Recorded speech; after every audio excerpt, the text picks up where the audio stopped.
Hello everyone and welcome to a brand new podcast called The Everlasting Voice Note. It's not just with me. I know it's hard to believe that I could actually have any friends, but it is possible, believe it or not. I'm not as lonely as I make out. It's all part of maybe, I'm a scammer at heart. So, what can I say? I will introduce you, though, to the person who's going to be on this podcast with me for the eternity of the podcast. I mean, when she dies or I die, this will end. Probably will end before that, I would hasten to guess. But who are you, basically? Have I met you before? I'm Bex, and I suppose I'm your last friend, really, aren't I? The last one left. First and last, it's a great title to have. It's poetic justice, some might say. I think that's what that means. Actually, I don't know.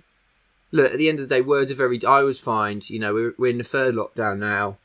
Brain cells, words. I've been to school for 6 years now because of COVID, Yeah. Boris, open the schools. I need to get back. I miss my friends. I miss playtime. I didn't have the brain cells to begin with. I can't afford to be losing any more. I think that's the problem here. See, you're a very smart person. I would say that. That's very kind. I'll put that out there now, and I think that's what you're going to get with this podcast, guys. I know what you're thinking. Oh, Cameron, I always worry when you do things with other people because they're not as funny, they're not as intellectual as you. And you know what? I feel in this situation, yes, no one can be me at the end of the day. I am pinnacle of pretty much everything, pinnacle of podcasting, entertainment. I've had so many successful podcasts in my time. But I do believe that you could actually, you could push me for that title here. I feel like you've met your match in me. That's what I will say. I feel like if this was a boxing match, the odds would be evens. I don't know what that means. You don't understand how betting odds work? No, I've only betted once, and that was actually on you to win Big Brother. So thanks for that, I suppose. Yeah. I wish I could have betted on myself, but we just didn't have connections on the internet, That's the only thing you've actually ever done for me that's positive, really. So thanks. Well, it's the only thing I've ever done that's positive. So, I mean, it's what it is. But no, this podcast is going to be, the structure is going to be relatively simple, relatively easy to follow. Basically, we've always communicated via voice notes, talks as if we never actually met each other. We have met each other, but we communicate predominantly in voice notes. We don't believe in messaging. We feel like that is definitely, I'd say, 2009, 2008 level ways of communicating. We've moved up into the voice note world, and essentially this podcast is going to be based off of the things we've spoken about in the voice note. Obviously not everything, because some of the things that we talk about are incredibly inappropriate, and would need a rating on. So I worry about Ofcom complaints. Do you know what I mean? I don't know whether we're regulated by them. I'm not sure. Don't know how Spotify and YouTube work, but we've got some topics to talk about today, and there will be a few different segments as well in that regarding the voice notes. But I mean, you'll probably gather what's going on with the podcast as and when we go along. Please do comment and stuff like that down below. We will appreciate all your comment and all your feedbacks, and the best comments and anything that you've said interesting, which probably won't be a lot because most people aren't interested, let's be honest. Not everyone can be as interesting as me and you at the end of the day, Beck. So some of the comments might be disappointing, but we can pretend they're good and we'll put a few of them onto the voice. We'll try and not ruin the next podcast with your comments. And do you know what? We're setting an example. We're introducing a generation of people that hopefully will be as entertaining as us. Yeah, and I think... So we're given sort of a gift here. It's like one of those free online courses, There's a lot of them about at the moment. A lot of them aren't free, I will say that. People profiting off the pandemic, which is disgraceful in my opinion. I will say that. Absolutely ridiculous. It's a global pandemic, for Christ's sake. We can't be profiting off it. No. Unless obviously you're a multi-billionaire, and then it's okay to profit off everything. Oh yeah. But beside the point. Anyway, I think that's pretty much it for the intro, not for the podcast. Got to be short. Thanks, guys. Thanks for coming. Yeah, thanks for coming. We'll see you next week. Where we'll do a little bit more than an intro. But no, that is it for the intro. So, as I say, hopefully you guys are going to like the podcast. Any suggestions that you have for the podcast or segments or whatever else, please do let us know. We are open to suggestions. That said, we won't listen to any of them. Then rude. I am rude. I'm rude and obnoxious. That's one way to describe me. So the other day I received a voice note from you, and you were trying to explain to me about how you'd been scammed by the local scammer, and I quote, which is interesting and actually potentially karma, considering people for years have been on the receiving end of your scamming nature. I do have a few questions. Who is the local scammer, and how on earth did you manage to get scammed at the big age of 21 years old? Look, there's a lot to delve into there. I've got a few contentious points. You know, if I was rude for the first 5 minutes, I mean, you've topped me there, because that's disgusting. You know, I've been a victim of a crime. You know, that's one thing I want people to not forget at home here. I've been a victim of a crime, and you know, it was very distressing. How do I say? I mean, yeah, he was the local scammer. Basically, let me tell the story. I have to set the scene, otherwise no one's going to know what I'm talking about. So anyway, I went down for a walk, which is about the only thing, obviously, that any of us are allowed to do at the moment, other than go to the shop. But I've done that too many times in my lifetime. It just doesn't feel new. I don't even like walking. I mean, we spoke about this before. We hate walking. I'm sorry. I'm really sorry. I can appreciate the outdoors. I can appreciate nature and how going outside, you know, you can get a nice fresh perspective on life or whatever A lovely way to word nonsense it. that people come out with.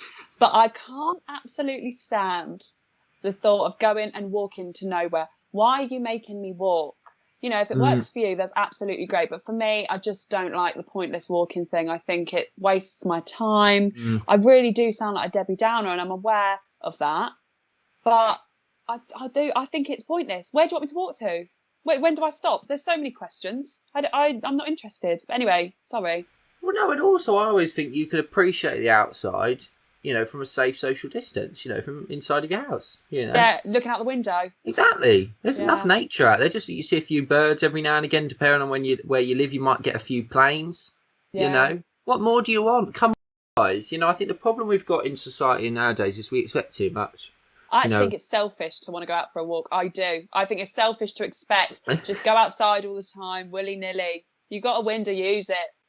Exactly. You know, otherwise, let's board them up. Let's board them up, because no one's using the windows anymore, and I'm getting sick of it.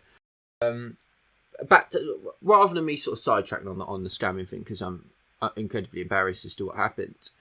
Basically, to cut a long story short, and what you'll probably learn with the phrase there that I say, as Bex has learned for years of voice notes, is when I say to cut a long story short, it couldn't be any further from the truth, to be honest with you. It just means that the story's going to be even longer. But basically, I went down from one of my walks. I walked down where I live, obviously. I didn't just teleport to some other place for a while. I mean, that might make walking interesting, to be fair. Yeah. Although I'm grateful I can walk, I will say that. Oh, yeah, obviously. And it's nice that we live in places where we can go for a walk, I suppose. I mean, I don't know where you'd be living, unless it's prison, you know. Yeah, most that places you can go for a walk. Afghanistan or something. That might be a bit difficult. Yeah. But obviously I went out for a walk, you know, I was trying to clear my head a little bit, you know, get one with nature, do you know what I mean? And basically I get down there, and this man, middle-aged man, comes up to me and he says, and please, Bex, interject here, if, you know, because I should have seen this coming. So please do ask questions, because I'm going to try and make this out that basically, you know, I've been scammed, and that, you know, it would happen to the best of us. When in actual fact, I think if I'd have had my wits about me, which I haven't had for 20 years, I wouldn't have been. But I go down there. He says to me, "Oh, hi, do you live around here?" So I said yes, because I'm not a liar. I don't lie. I think it's unacceptable to lie in this day and age. I really do. I don't understand why we do. We've got lie detector machines, for Christ. I know Jeremy Carl's finished, but there are other shows that use a lie detector machine, so you're not all safe. So watch yourself when you go back lying. Right. I'm really embarrassed by this. But anyway, he's there. He comes across to me and says, you know, where do you live? I say, yeah, no, I live here. He says, could you help me out? And I'm thinking, oh, God, he's going to ask me to suck his dick round the corner, not another one. I don't think you should rate yourself that highly, Cameron. That is what I will say. Well, I just thought he was a client. Oh, okay. So basically, did that, and I said, yeah, no, what's the fucking issue, basically? How am I going to help you? You know, what do you want me to do? And it took me probably 10 minutes to actually understand what it was. So I just kept walking back and forth and just kept sort of asking, what is it what do you want me to do? And he said, look, my mum, I think it was his mum, has had a bit too much wine, and the Uber won't let her in the Uber, basically. The Uber won't let her in the Uber. The Uber driver won't let her in the Uber. Okay. And we're locked out of our house, and we need to get the mum back to then see. His story didn't even make sense. Hang on, I'm already interjecting, okay? Because what is the correlation between his mum being stuck in an Uber, but she can't get out the Uber, but she's not allowed in the Uber to get home, but also being locked out? Where does he live? Is he local? And also, actually, I'd like to say another thing, right? Some might call me cynical. I'd like to think I'm not a cynical person, even though everything I've said for the last 10 minutes is very glass half empty. But we are in a pandemic, so we can allow it. Exactly. Whenever people approach me in the street, I don't know if it's, it's not all about me, which is something I've struggled to deal with for many years, actually. But when people approach me in the street, I automatically think the worst. I think, oh, he's going to ask me for money, and if I don't give it to him, he's going to do something to me. This person might be really sketchy, might have bad intentions. Does that not come through your mind? I don't think, I mean, I'm not going to be too horrible to you, but I don't think you have that much of a superior saviour complex where you think everyone's coming to you and you're going to help them all and everyone's nice. Well, no, I think it comes down to the fact I think I'm the patron saint of England. Oh, here we go. See? No, I'm joking. I don't know. The funny thing about it is, I did almost know I was being scammed. That sounds ridiculous, but I genuinely did kind of know. And I was just like, at the end of the day, if this knobhead, and I will call him a knobhead, I'll say that right now, knobhead. His name was Patrick. And that is his actual name. His name is actually Patrick. We'll get on to how I can verify that later. Okay. It's even more embarrassing. No. His name's Patrick, and Patrick, if you're listening, which you won't be, you're a knobhead. So, and it ain't my fault. I was trying to be a good person.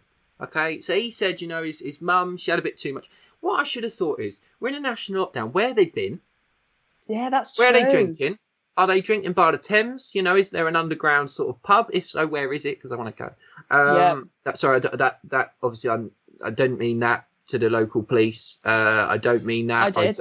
I'm not. I'm not following lockdown rules. I am following. No, I genuinely am following lockdown rules, much to my dismay. Well, no, this is a whole thing about lockdown. I think because the problem at the moment, if you say that you're annoyed with lockdown, people think you're not following it, and it's like, hang on a minute, I've been following this shite for 12 and a half months. Don't be coming at me now, because I'm angry. Yeah, no, I agree. So angry that I'm willing to get scammed by a local scammer, but still. So he's there, he's coming up with the story. The story just didn't make sense. I then said but I basically realised what he was asking me to do was lend him money for the taxi so he could take his mum back with his wife and they could let her in, they could get their keys from her house, and then they could come back and let themselves in here. Right.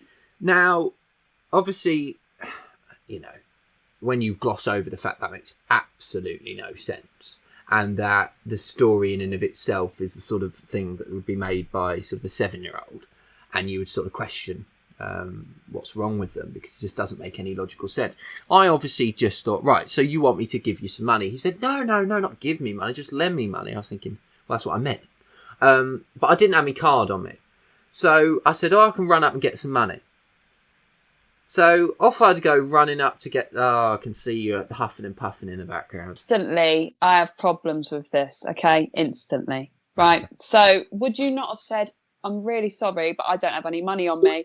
And then if he'd have questioned you saying, you said you live here. Do you live here? Have you got any money at home?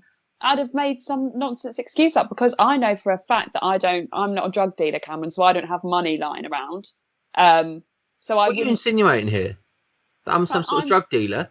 I didn't say that, but I'm just saying I'm personally not. I don't have all this money flowing around. I'm not HSBC. Do you know what I mean? So if he'd have told me, okay, well, I know you live here, why don't you go back into your flat or whatever and get the money? I would have said, well, I'm sorry, mate, but I don't have it. Well, I thought I'd just do his job for him, really. I thought he's clearly not a very good scammer, so I'll do it for him and say, can you go up and, rather than letting him say to me, go up and get some money, I thought I'd do it for him. I'll say it myself. I'll go up and get some money. He's such a bad scammer that you got scammed. No, at the end of the day, I went up, got some money, got me Christmas money. But which is a bit disappointing. And then went down there, this is the thing, right? This is why I don't think it's my fault. Well, it is my fault. Obviously, it's my fault. Who else's fault is it? But he did say to me, "I'll give you my wife or my iPhone." Like, sorry, as like a bargaining tool. So basically, what would happen is he'd go take his mum back with his wife, and I would have one of the iPhones. So then he would give. So basically, I've got something there to, what's the word? I can't think what the word is. But he's giving me that so that basically then I have that insurance that he's not going to steal my money. I thought you said, "I'll give you my wife or my iPhone." I might have said that. Oh, okay. But he didn't. I just want to emphasise he didn't offer his wife to me. Okay. There's no human trafficking going on here. It's just phones. Yeah, not that I'm aware of. Okay. But I'm easily gullible, so it's hard to say. But so anyway, as I go down, bearing in mind, this is another thing that is going to make you laugh because it should have made me realise. He's talking on a burner phone.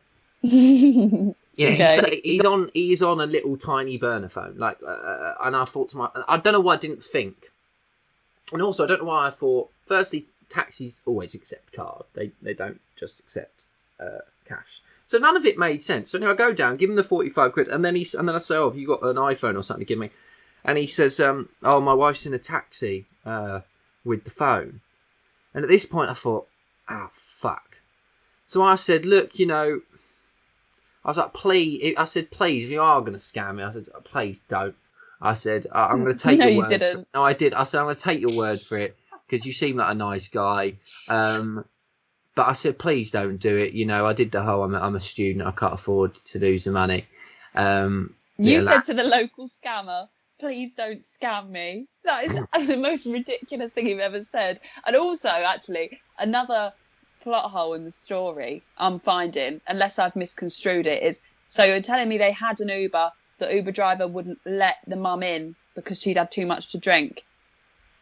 See, well, the thing is, what I'm realising, maybe I had too much to drink because, even for me, the story doesn't make a lot of sense. I think so. Yeah, I think his story was the Uber driver wouldn't allow the mum in because she'd had too much to drink. The taxi that they then had ordered wouldn't take card and would only take cash. Right. No, that's true, obviously. So we're at the point where you've said, "Please don't scam me. I'm a student." And then what does he say? "No, I won't scam you." Yeah, basically. And then I turn away and go back into my flat that I probably won't be able to make rent for now. Did I say it was? I said it was 45 quid as well, so it wasn't like it was a tenner. And usually it's tenors and 20 quids that he gets out of people, but he got 45 quid out of me. Anyway, so I go back, and as soon as I walked away, I knew it was the last time I was going to see that £45, to be honest with you. And, as time went on, I realised, obviously, he hadn't called me back when I rang him. Well, I couldn't. So, I was quite aware. The embarrassing side of things is when I told James, and he proceeded to tell me that, oh my God, it's not Patrick, the local scammer who's on all the Facebook groups. So maybe, I don't know whether I'm allowed to do this. Probably not. I'll fucking do it. It's not barely anyone's going to watch this anyway. I'll put a picture of Patrick up in his scamming days, just so you can see for yourselves just who scammed me. And basically, apparently he's prominent. Apparently he usually picks very vulnerable and gullible people, which I want to put myself in that category beforehand, but safe to say I am.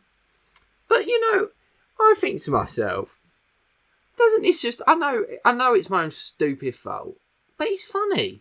And it's not funny. Obviously, it's not funny. I've lost 45 quid. I really couldn't have afforded to lose 45 quid. I mean, who can really afford to lose 45 quid other than Jeff Bezos? I can't afford to. But at the same time, it's funny. At the end of the day, I have been so stupid and so foolish that, to be honest, I always used to say, when these emails, people get in their junk email from, princes from here, there and everywhere. Yeah. And they fall for it. I think to myself, Doris, come on. That's stupid. You're stupid. You almost deserve it. And that's terrible for me to say. That's a terrible thing for me to say. I should say it, but I do. I've spoke to me therapist about why I've got such a resentment to them, and I've realised now it's all because I am one myself. You know, I am that gullible prick, so I think I deserved it. You know, credit to him. He's just out there making a living. And actually, do you know what? If you want to look at it this way, you've actually put a bit of good in the world, because he's out there just trying to hustle. You know, he's just trying to make some money, and actually you've allowed him to do that. You know, he's got to put food on the table. You don't know who he's providing for at the end of the day. I think it's fair game. So actually, you've done your bit. You've done your what are they called? A Samaritan?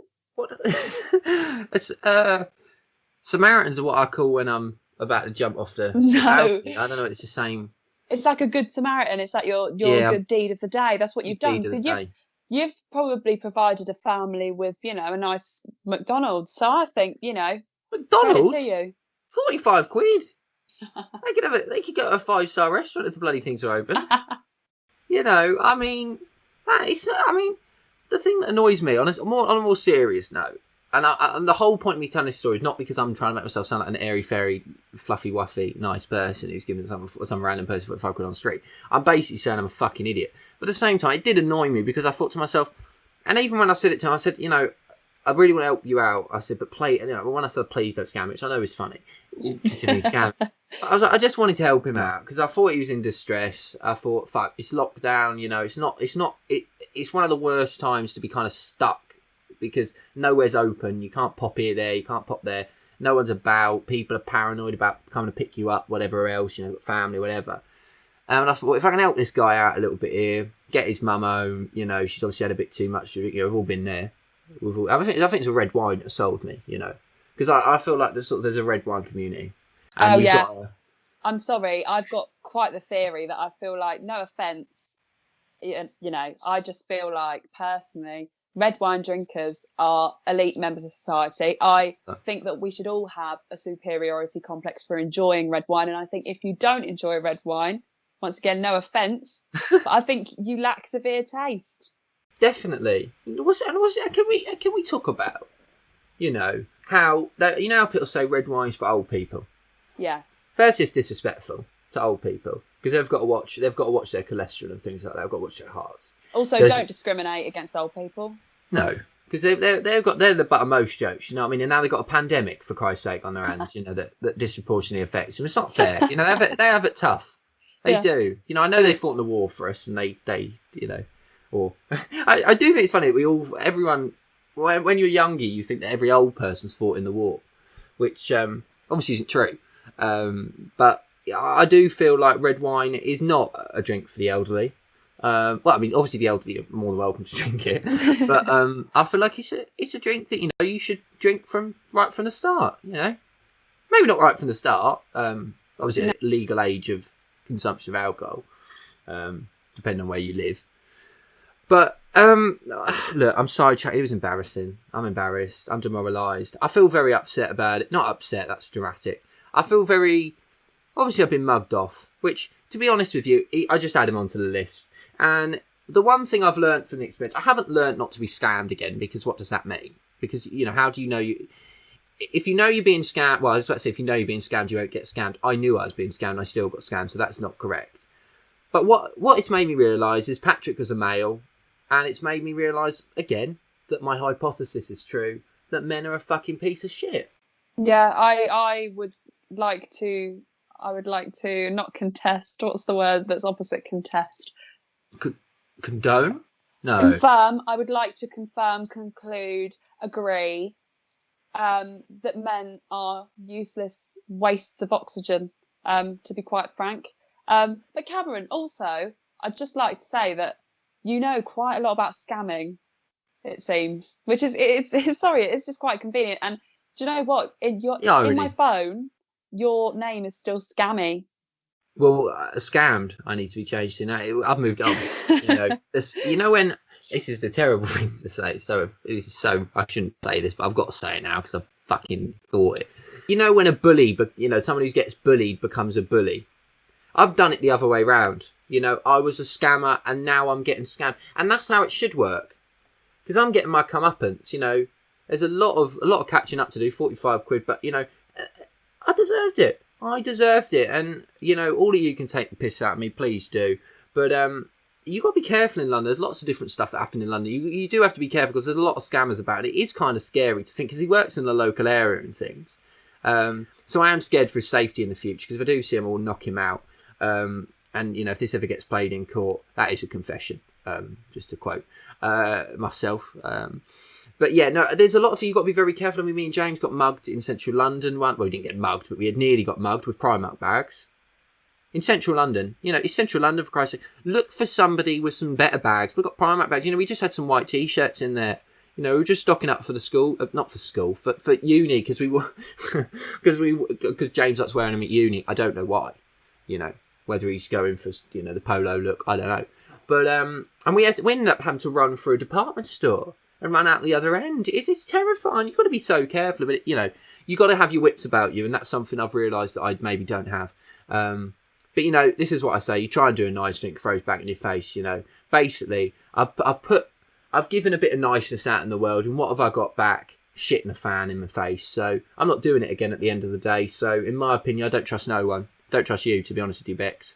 Yeah, I think I'm very trustworthy, not only as a person, but also I think you should trust me. I think that's very disrespectful to suggest that you don't trust me, actually. All right, well, I'm sorry at the end of the day. I'm very sorry. I'm extremely sorry. But yeah, I mean, it is what it is. I'm an idiot, and I got scammed by the local scammer, which is quite frankly pathetic. Yeah, well, I hope he's having a nice evening. Yeah, I hope he bought himself a nice bottle of wine or whatever he drinks, and I hope bottle of wine, yeah. And I hope he's enjoying himself. I hope he went to M&S or something, splashed out. Well, I hope his mum's got alcohol poisoning, so that's what I've got to say on it. So that's just showing your true colours. So there we are. I got scammed. At the end of the day, I mean her no harm. Everyone can survive alcohol poisoning, for Christ's sake. Get a grip of yourself. A pandemic going on. There's lots worse that can be happening. So. Do you know what? It is true though, because it is scary. Like, I mean, this sounds silly now because this didn't happen. This was a dream, which is ultimately fiction. But I've been having really weird, really vivid dreams. I know that's really boring because everybody says that all the time. And also, I feel like dreams, no one cares. Maybe I'm just a really selfish person, but I don't really care about other people's dreams. I don't know if you have that, but when someone's boring off about their dream and they're like, oh, and then this happened. Oh, and then I met this person. And then, Tom Jones walked through the door, and I think, I don't care. Yeah, I mean, I think it's very easy from this first, I don't know how long this podcast's been on, 30 odd minutes. I'm somebody who's willing to give to the community £45. What's Bex doing, moaning at people for sharing their dreams? It shows you two different types of people at the end of the day. I'm a nice person. And guess what she's about to do? Share a fucking boring ass dream that she's had that we're all meant to sit here and listen and pretend that we're interested in. So let's humour her for the next 2-3 minutes. Yeah, okay, you should humour me because after you've said that, you're going to feel very, very sad because this was very traumatising for me. And like I said, I know it's fiction and you may be laughing from your ivory tower over there. But for me, it was very upsetting, okay? So I woke up quite alarmed because I think I was going to visit you in London. And it was like a shopping centre, but it was nowhere that I recognised. But I knew it, I knew it was in London. I knew it was a shopping centre. I was walking through, I had quite a lot of bags. I'm walking through, I'm thinking, oh, nobody can touch me. I'm probably in my delusional dreams got a Dior bag on one arm and like a Versace bag on the other. I'm screaming. I'm begging to be mugged, I'm not saying that, anybody deserves to be mugged, but, Well, some people do. Yeah, I probably had a right attitude on me, basically, is what I'm trying to say. And then these guys came up to me, like there were two of them working together. And basically they mugged me at knife point. Oh, God. And it's really it's quite distressing for me that you think that's boring and you think, that's funny and something to laugh at. If that is the case, Cameron, then that says a lot more about you than it does about me and not wanting to listen to people's dreams. But, there you go. I mean, that does sound, I won't lie, that does sound extremely traumatic. But what I will say is you didn't get stabbed. It was, it was in your imagination. And to be honest with you, you're such an attention seeker. When you're surprised you've made it up on the spot. And oh, my God. The thing is, right, okay, it's all very well you sitting there and you're making a mockery and a fool of me, okay, Cameron, which I can very easily do to you as well, okay? Oh, come on, then. You try fair your best game. shot at the end of the day. Stab me But like that person stabbed you in a dream. Go on, you try it. But okay, I'm a big believer. Okay, that dreams mean something. I can guarantee you, if I searched now on, what my dream meant about being stabbed, it would probably unveil something rather unsettling and quite upsetting about me, actually.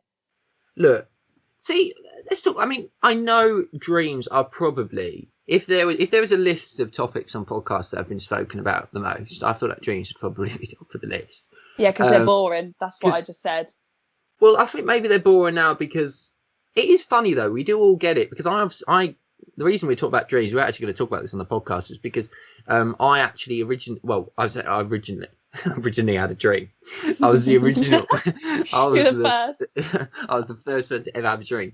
No, I've been on some medication for. No, I'm not going to attempt to sleep. But I've been ill. I'm dying, guys. At the end of the day. Oh, this is pathetic. Here we go. But I think me medication's been screwing me over a little bit because I'm having some very bizarre dreams. I've been having dreams where I've had COVID vaccination. Have I told you my COVID vaccination dream? No, I don't think so. You told me about when you went to the doctors and you accidentally got in the COVID vaccination queue because you're trying to scam the nation once again, getting your vaccination early. I don't know what you were thinking, but anyway, I didn't hear your dream. I just thought to myself, God, this is when I went to hospital the other day in real life. I thought to myself, I stood in this queue and I thought, how many people are getting bloods done today? What's going on? Is there another sort of unknown pandemic that I'm not aware of? But I was in the COVID vaccination queue. Youngest person in the queue. Yeah, scamming. Trying to get in on that. But I'm probably already immune. I reckon I was born immune to COVID and it didn't even exist. But no, basically what happened in the dream is I was in the queue for COVID vaccination, actually, like a proper queue, and I was meant to have it at the time. And I said, look, I need to lay down because I'm going to faint. I said, I'm going to faint. And the nurse went, no. You can't be laying down. You can't lay down, Cameron. Absolutely not.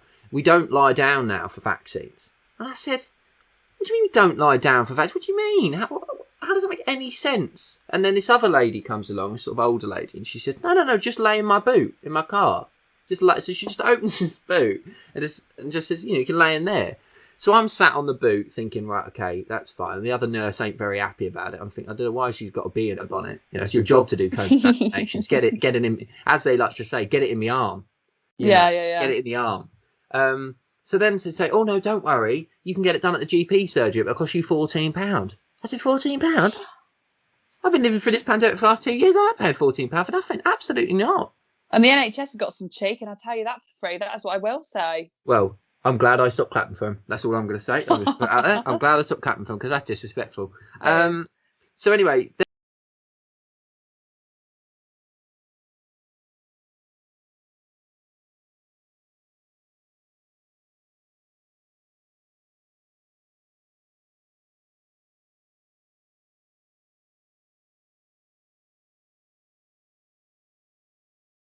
And I'm thinking, hang on a minute.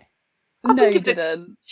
I swear down, I can't remember my dreams. And after this week, I'm glad that I can't usually. But this medication is making me remember the dreams, and it is not fun. She's a beautiful lady. She's 70. She's not my type. Like I say, she was blonde. I do like blondes. I do. But like I say, she was 70. She was a bit ancient. And that's rude to 70-year-olds, to be fair. Once again, you're being nasty to old people. It's got to stop. I know. But I've been assaulted. I've been assaulted by somebody in my dream, for Christ's sake. She shouldn't be doing that. But I quite enjoyed it, to be honest with you. It was probably a nice bit of affection. But very bizarre dream. But that wasn't why we talked about dreams. We talked about dreams because I actually had a nightmare before we came on the podcast. I literally just woke up 10 minutes before we started the podcast. I meant to set an alarm. I forgot. But I was having a massive argument with my whole family. It was horrible. But dreams are interesting because you said about meaning. You seem like the sort of person who believes there's a meaning. I don't mean you sound like the sort of person as if there's a sort of person that believes in that. Look, we can out me now, going forward with this whole thing as, I unfortunately am a bit of a believer in mumbo jumbo, burning the sage, witches and, whatever else. And cauldrons and stuff. Yeah, exactly. You know, what is it? Bubble, bubble, toil and trouble. So, That's my that's the one. mantra. Oh God, I'm chatting so much nonsense. But I can't remember what I was going to say. We talk about how you are one of these mumbo jumbo love dreams. All dreams mean so. Every time I have a dream, I'm going to go and look in my dream book. Do you know? Yeah, I went through a stage where I was very, very invested. I quite often have dreams. This is actually still a thing, but I proper got into it about 2 years ago. I often have dreams that I'm in a plane crash. That's quite a recurring thing for me, which is freaky. And I can't remember what that means. I don't know if it's like new beginnings or something.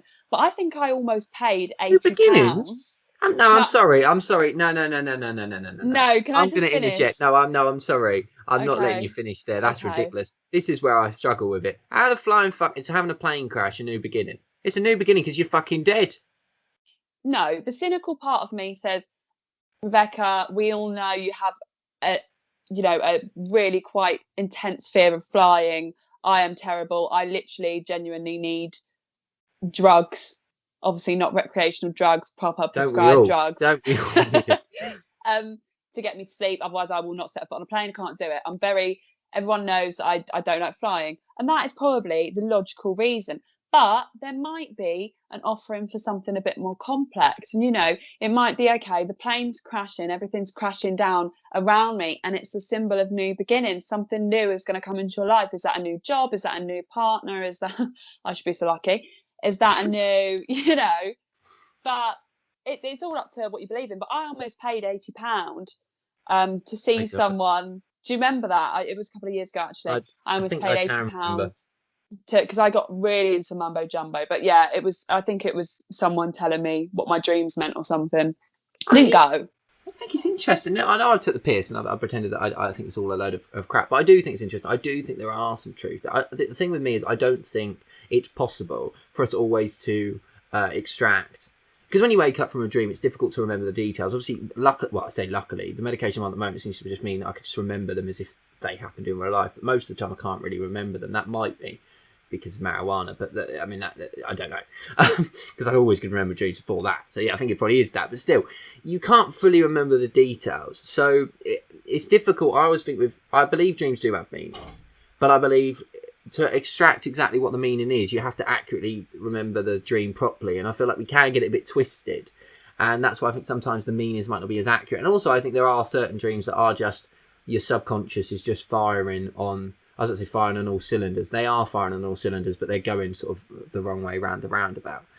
Because some of these dreams I have are just absolutely fucking baffling. Just bizarre, weird stuff that you sort of wake up. I mean, Mum had an affair with Robson Green.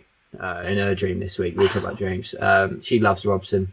She loves a bit of fishing. So she loves Robson. But she weren't worried because it was Robson. But she did say, if it was some other sort of actor that she doesn't sort of have a fascinating, like George Clooney or something like that, she said she'd have been troubled by it.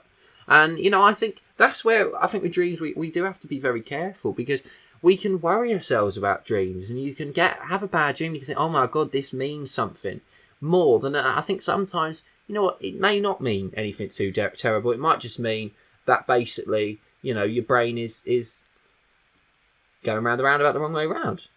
Yeah, no, I agree. I think I'm actually thinking about it. I'm probably not troubled by my dreams because it's the same. I can count on two hands the same people that are in my dreams. I don't know about you. Well, I can't count, but if I could count, it is a similar kind of theme. I don't know. Oh God, that was so insightful. It was probably the most insightful thing you've said in the whole podcast. I've been sort of saying, but this is slightly beyond the point of dreams, and it's completely random. It's got nothing to do with dreams. But it was on a point that you said about you'd be so lucky to find someone. Bex Pity Party. Hello everyone, welcome to episode 1 of the Bex Pity Party. But that was horrible. On a serious note, why is it? And this is not me proposing to you, I would like to say that. Just want to put that out there now. But why do people, I said this to James the other week, which is ironic really, considering that I chose him to have the conversation with. Why don't people marry their best friends? And maybe they do, but why is it not more common to marry best friends? And let me explain it. Right. Think about it. if I married my best friend, which isn't you, Bex, but if I actually married my proper best friend. What? And I'm joking. Let's say we married, right? Yeah. Obviously, we aren't going to be able to give each other the sexual affection, that type love and affection per se in that degree. Yeah. But you can give everything else that you get from a relationship in that marriage basis, and also have the ability to, if at some point you think to yourself, you know what, yeah, actually I'm feeling, you know, the famous words of you, Bex, I'm feeling quite horny right now. I didn't say that. I've never said that. I've said it many a time. It's probably up there the top phrase that I've ever said in my life. So, you know, but you know, you can think to yourself, well, I'm not in a committed relationship. Do you see what I'm saying? It's almost like you get everything that's really good in relationships, and you also, if you ever do want, you know, have a little bit of frisk, you know, you can. Yeah, I mean, I see what you're saying, and obviously, you know, from a historical point of view, I hate to send everyone to sleep, but obviously a marriage is just kind of like an economic, you know, it's more of a business kind of deal. Transaction, and we've made it something that it wasn't. So I suppose from a not so ancient point of view, but from a practical point of view, yes, that makes sense. Yeah, I don't know, but then I don't know. I don't know. Because what are you going to say? I was just going to say, but then, you know, do you not just think, okay, well, I'm going to make it my, you know, my goal to find someone that's like my best friends, you know, rather than marry my best friends? Yeah, I mean, that's probably a more sensible solution. But as we can all, I always think, you know, you hear a lot of people that say, you know, you hear a lot of people who've been in 5-6 marriages, and that's not being disrespectful to people being in 5-6 marriages. Do what you want, you know. Credit to you. Yeah. You know, you've got a decent body count. But you know, I think to myself then, you know, once you're married 4th time, I'd be done. I'd be like, right, where's my friend? Hello, should we get married? Because I clearly can't pick somebody right. I may as well just get married to you. We both like each other. We can both have the greatest time of our life. We can both benefit each other. You know, you can really help each other grow and be successful. You know, and you can shag on the side as well. Yeah.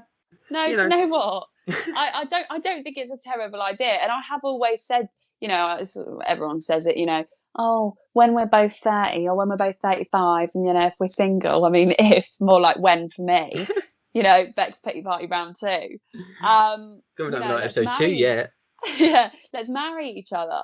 But I suppose, actually, I don't know. I just think, I don't know, because I'm going to go off on a massive tangent. I don't believe in marriage. I don't think it's that deep. So, you know, if you did turn around to me and say, right, should we get married tomorrow in a registry office, I'd probably just say yes. But think about it this way. Our parents, I reckon, would love it. I think, I mean, obviously, let's imagine James doesn't exist, obviously, because I shouldn't be saying this when James exists. But let's just say James doesn't exist. God love him. But let's say he doesn't. You know, he does exist, and, you know, I've finally come to the end of my tether with his stupid bullshit. I'm joking. God love him. But, you know, our parents, I reckon they'd love it. You know? Yeah, I think, to be honest, it might even inspire them. And do you know what? We run in the same, you know, kind of social circles and stuff. It would be very, very good. It would be. And, you know, you wouldn't have to necessarily kiss one another. You know, you could just do whatever, because love's subjective. And actually, do you know what? We actually do kind of function as a couple. Like, a lot of the time, like when we go and do things together, you know, when we went away with our friends, you know, they were all in their couples. Who do I bring along? You know, a lot of the time when we used to go to hotels and stuff, not in a weird way, we'd just go to London or Manchester. Wouldn't just go to hotels, you know, for weird. Oh, shut up. A nice little romantic night. Get away together. But we used to do that a lot. You know, it's not weird. That's what I'm saying. We effectively function as a couple without the only difference between us and a relationship that couple wise is that we don't engage in sexual activity with one another, and we don't sort of kiss or with anyone, do all really. That. Well, yeah. But so that's the only difference, and that's what I'm trying to say. So I'm saying, you know, if you're hopeless at finding love, like yourself, you know, there's many people out there like you're young, you know, people are going to listen to this podcast. You're going to have all sorts of offers, not good ones, but you're going to. Do you know what, Cameron? You've convinced me. Yes, I do. If that's what you want to hear, yeah, I do. You've fine. Well, this, at the end of the day, if there's one thing I wanted to do in this whole entire podcast, it was to do that. It was to convince you that it's a good, viable solution to. To be honest, I think divorce rates would be lower. Yeah, no, that it is. Look, it is true. It is true. I know it sounds like I'm just being fucking an idiot and just trying to be funny. I mean, obviously, there's part of me that isn't. I know, obviously, it wouldn't work for everyone, but I feel like for some people, like, I don't understand why it's not sort of an option for people. Especially, I think to myself, older people, older people. We've been talking a lot about them recently on this podcast. We should just call this the Old Peters podcast. I was going to say something so horrible then, and that would have gone, and that would have been too disrespectful. But I think to myself, if I was sort of getting to 60, and let's say me and you, we're both 60, 65. We've had loves in our lives, whatever. Things haven't worked out, whatever. I've killed my husband or whatever, and you've sent yours off to some other country, or basically forced them into another country. Well, these things happen, don't you? Most people murder or send their wives or husbands off to different countries. It's just a general sort of way that life goes. But in that sort of situation, you've got 20 years left. Tinder's a difficulty because you've got to put 5, 6, 7 pictures on, and I've got wee wrinkles now. I'm deteriorating in my body looks, and apparently it's wrong to put pictures of myself when I'm 20, when I'm 60 on Tinder. Apparently it's misleading. So I'm thinking in that sort of an incident, I'm on the market, but at the same time, I'm not prime. I'm past me prime. I mean, if I'm an orange, I'm rotten. Yeah. But, I'm still going. There's still some juices in there. If you squeeze me, I'll give some flavour to whatever it is that you're cooking. But but at the same time, I feel like in those sort of situations, genuinely for people that are very lonely, who feel like they just want someone there, why do friends not just sort of live together and maybe you don't have to marry and make it official, but just effectively be a couple without that? Why have we got so many people in life that are lonely, who have friends that are also lonely? Move in together. After rent, you can still have your space. You're with the person that, you love and you cherish as a friend, obviously. And it doesn't stop you doing anything else. It doesn't stop you, being on the market. I mean, I think it genuinely, it could be a sensible suggestion for some people. I don't know. Maybe people, I mean, it's going to be one of those things we need to hear what other people think. Yeah. I honestly think that it's just something that people don't, obviously people consider it. We haven't just pioneered this idea, obviously. But, people obviously, I've said obviously a million times. Obviously. Can I start that again? Obviously you can.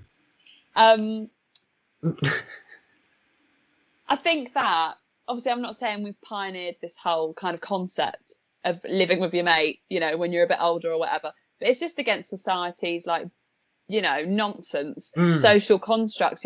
It's not normal because it's frowned upon. If you never got married, or you never, were with someone for a long period of time, and you never had kids, or even if you did and that didn't work out, or your kids are older and you find yourself in that situation, then it's not frowned upon, but it's just not the societal standard, is it? I don't want to get too airy fairy with it, but it's against like social norms. I feel like I'm in sociology, Jesus Christ. But it is true, it's against social norms. For me to move in with you when I'm in my mid-50s, why would I do that? But actually, like you said, it makes complete sense. Well, yeah, marriages and relationships and stuff like that are almost a barometer of success in life, and I think it's ridiculous. And all I'm asking for society to do is to have it as another option that's socially acceptable. I'm not saying it would be for everyone. Obviously, in an ideal world, we'd all find, somebody we can have, who is our best friend, who we also are sexually attracted to, and that, you can get those type of needs as a human seen to by the same person, of course. But in those instances where that isn't possible, why can it not be socially acceptable to do that? And why is it not more common? And I wonder sometimes with society. I think, we all think about all these societal things, and we all disagree with a lot of stuff that society tells us to do. We are fucking society. Can I just tell people this? I don't know whether you guys know, but we are society. Like, we can actually change it ourselves.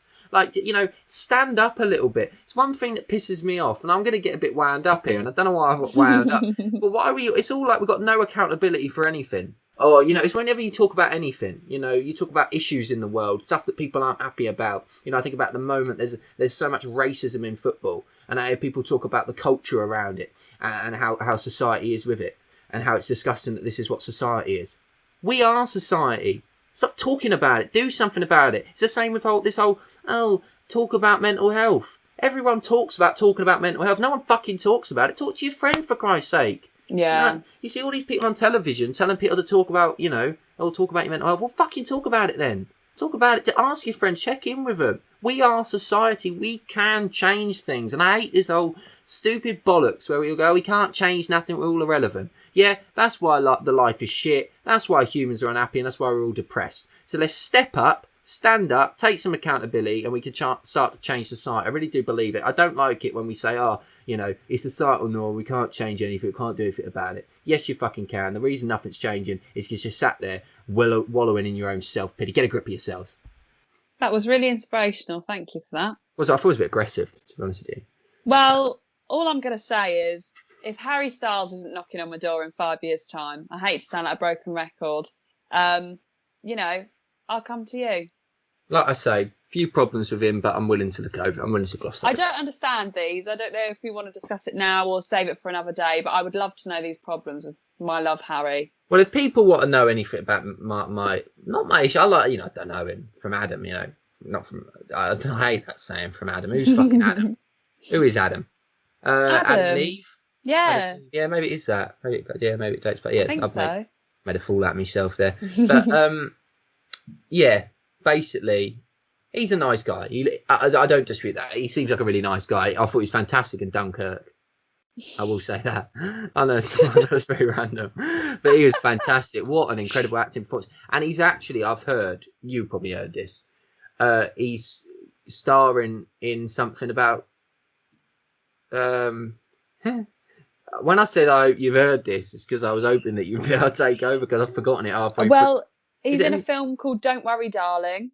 Are you talking about that? Is he bisexual in it? Is that, am I correct? Oh, I don't know. Basically, he's been starred either as gay or bisexual. It might be in a different one that's just like upcoming. I think maybe that's right. I think actually, I don't know. So it'd be interesting. I will watch that because I'm a little gay at the end of the day. So obviously I'll watch it. You got to do it. You got to support the community. No, I'll watch it because at the end of the day he's attractive, and I thought it was great in Dunkirk. But I won't be telling anyone that.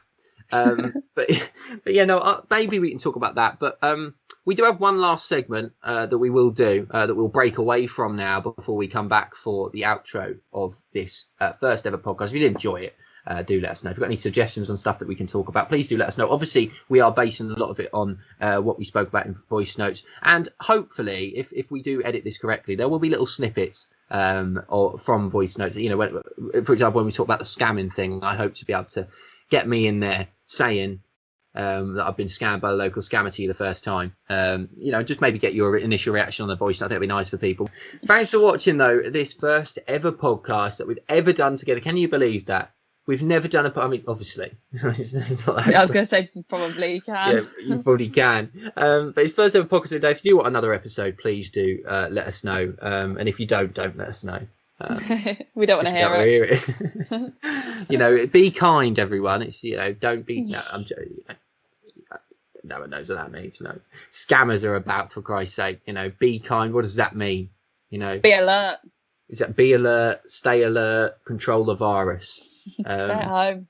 Stay at home, everyone. But yes, we will be back for another podcast very, very soon. And Bex, how have you found it? I mean, you haven't really done a podcast before. I mean, I've done shite podcasts before. How was it? How did you find it? Did you enjoy it? Do you know what? I'm quite the fan of podcasts in general. And I found it really fun. And hopefully people enjoyed it, and hopefully we can make more and, find out what people want to listen to. And yeah, it's been fun. Thanks. Is it nerve-wracking, though? I don't know about you, but I'm a bit nervous because I've enjoyed this so much, and I've quite enjoyed doing it, and I'd love to do it every week. But obviously, if people hate it, it's going to get cancelled. So cancel culture. Yeah, but I think hopefully, like you say, hopefully people have enjoyed it, and hopefully it hasn't just felt like us just talk. Well, it will feel like we've spoke nonsense because we have, but hopefully there's been a little bit more. Maybe it's invoked some thought in your mind. Let's leave them with a question. That's terrible because I can't think of anything. No. We'll leave you with this. In a year that was meant to be so much better than last year, all feels all the same. But guess what? There's a new podcast in town, and it's the Everlasting Voice Note. Thanks for watching this first episode of the podcast. We'll see you next week. From me and Bex, it's goodbye. Stay safe. Stay at home. We'll see you next week. Bye.